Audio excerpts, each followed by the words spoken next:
You've got the basics down, now you just need to add some, flavor with the hurdy-gurdy.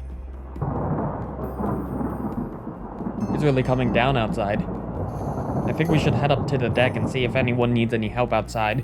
Although knowing the crew, they should be fine at the very least. It's not like they're dealing with something. Rookie, I'll meet you up on deck. I'm gonna figure out what's going on outside and get a scope of things. Your job right now is to get everyone who isn't main priority into their rooms for safety. That means women and children first, and then any crewmates who aren't good at repairs. Once you've done your job, I'll meet you up on deck. Make sure that everyone is safe, okay? There you are, Rookie. Take your sweet time now. I'll get you up to speed with things here. We got a big problem here. There's a hull breach on the starboard side in which 2 crewmates were injured by the initial blast. However, we did get reports of another crewmate being injured by something else entirely.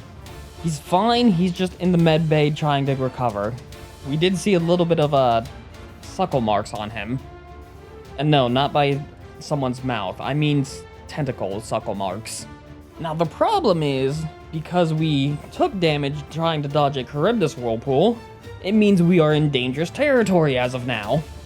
The current monster girl we're dealing with is called a Scylla, and we do have a minute of respite so I can teach you about how to deal with one.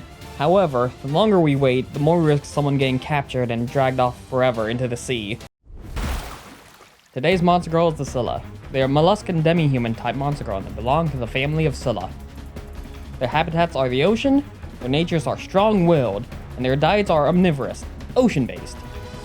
The Scylla is a sea-dwelling monster with octopus tentacles instead of legs. Scyllas tend to be strong-willed and a bit aggressive. They attack vessels at sea and plunder them for food and human men. However, while they are generally stubborn, they can also be timid, fitting themselves into possibly narrow spaces when danger comes near. They're also known to hide in cracks and lash out with their tentacles to assault men when they pass by, so it is best to be on the lookout when traveling in regions they inhabit. When a Scylla spots a man she likes, she uses her 8 nimble tentacles to seize and embrace him so as to gather his seed. Her powerful suckers hold him firmly in place, during and even after intercourse. She may cling to him for the rest of the day, according to reports. Despite their willful temperament, these sea monsters are timid and needy. It seems that the Scylla, due to her inordinate love for her man, cannot relax unless she clings to him. She is at her calmest and happiest when their bodies are in contact.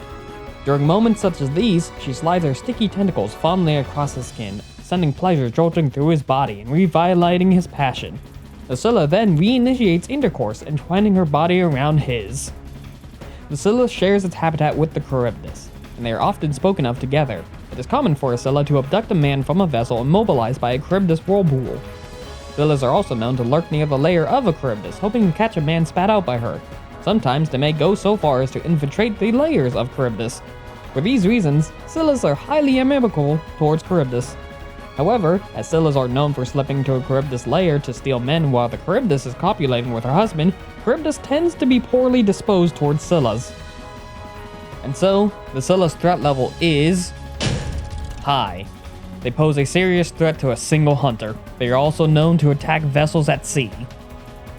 The main dangers of a Scylla are those 8 tentacles that can move quickly, and the fact that each of those tentacles have slippery skin. Add in the fact that they are able to hide in small spaces and you've got the perfect combination to be caught unawares. The best way to handle a Scylla is to make sure that they're cornered in a location where they cannot escape through any small spaces. For a non-violent solution of capture, you can use the fact that they have 8 legs to your advantage. All you have to do is get their 8 legs tangled with each other, like a big old knot. If you aren't quite as nimble, then you can easily use some fire magic to dry out their skin and get you a better grip on their tentacles to tie them yourself.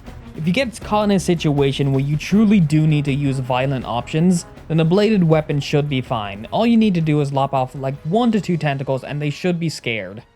Don't worry though, some healing magic will fix them right up and should teach them a lesson. Now remember, Rookie, the violent option is only for when you're at wit's end and you have no other options and you've exhausted all current options.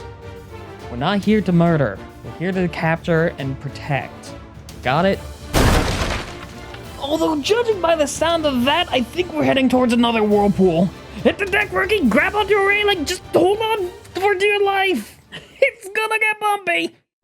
Thank you for joining me for today's hunt. If you enjoyed the video, please remember to like, comment, and subscribe. It greatly helps out the channel. But if you want to see more of my content, you can check out all my socials in the description below. You can see me live on Twitch, or you can check out my gameplay channel.